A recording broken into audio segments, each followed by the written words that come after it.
everyone! So today in this video, now my voice is finally starting to behave again, I'm going to show you how to start with the Oslo stitch. So you want a piece of yarn that's about 2 yards long. You can either measure the length of your arm and double it and then break your yarn apart, or you can measure the distance between your middle finger and your nose when your arm is outstretched and double that. The reason we tend to use short pieces of thread for Nalbinding is, you know, when you've been weaving in the 10th century, you don't want to waste any yarn, and Nalbinding was probably done with the offcuts of the weft from, the warp even, from weaving. So this is the how to start the Oslo stitch. You want to thread your needle, that end of your yarn is now your working yarn, and this is the tail end. You want to take your tail end and have it laid against your palm, and then wrap around your thumb once, twice, and bring your working yarn down the left hand side. So I'll just show you that again. You have your tail yarn against your palm, wrap once and wrap twice, and then you can grip all 3 of those strands with your forefinger. I should have done this slightly higher up my thumb. Oop. Now I need to redo that because I made a mess of it. There we go. So you have these 2 loops on your thumb, and what you're going to do is take the bottom one over the top one, sort of have that pinched between your forefinger and your thumb.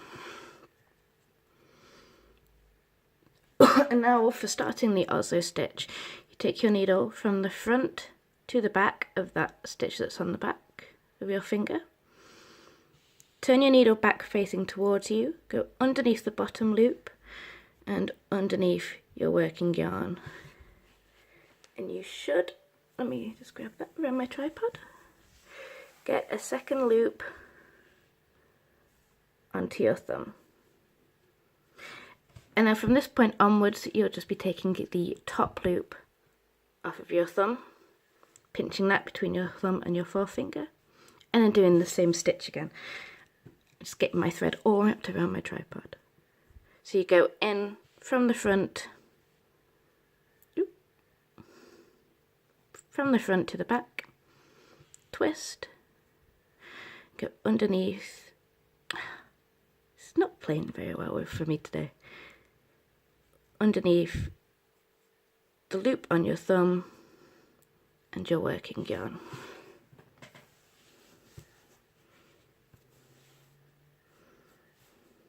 Like so. Take the top loop off. And just keep doing exactly the same. If you want to tighten the loop that's on your thumb, you can tug on your working yarn. So in from the front to the back, twist it round, underneath the loop on your thumb, underneath your working yarn,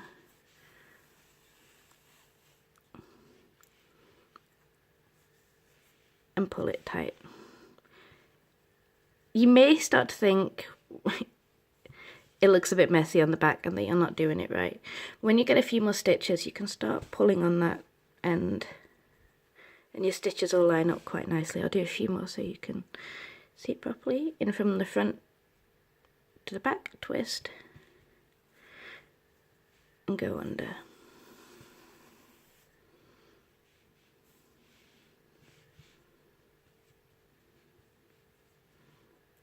In from the front to the back, twist,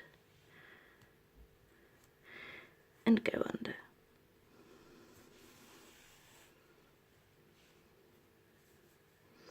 So this stitch I found is brilliant for making bags, especially if you're using a thick yarn, because it's really sturdy. It's a gorgeous chunky stitch, so you get a really nice pattern on your bags, which you can start to see forming very loosely.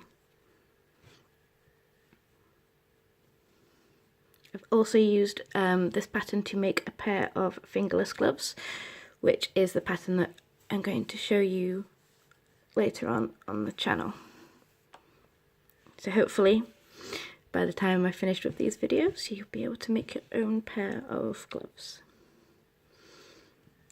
So in from the front to the back, twist and go underneath. Always try to keep your yarn on the left side of your thumb, because that's what's going to get your stitches going in line like this. And I'll just show you one more time.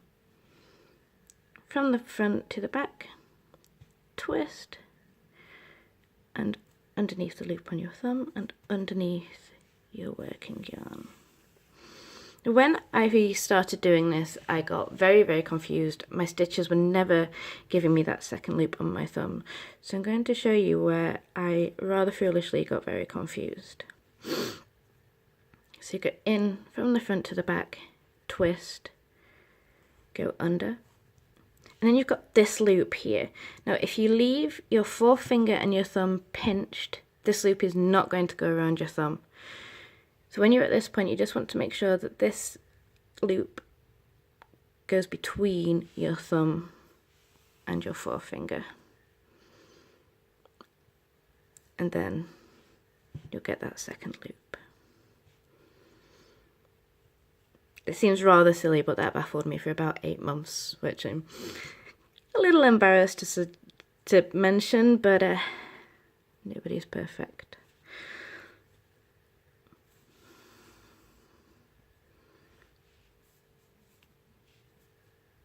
So that is how you start off with the Oslo stitch. You want to keep going with your length of yarn until you've, say, got enough left to reach this bottom joint on your thumb. And then you're going to be ready to start joining with your next piece of thread, which I will show you in the next video. So thanks for watching. I hope you found this useful, and I'll see you guys later.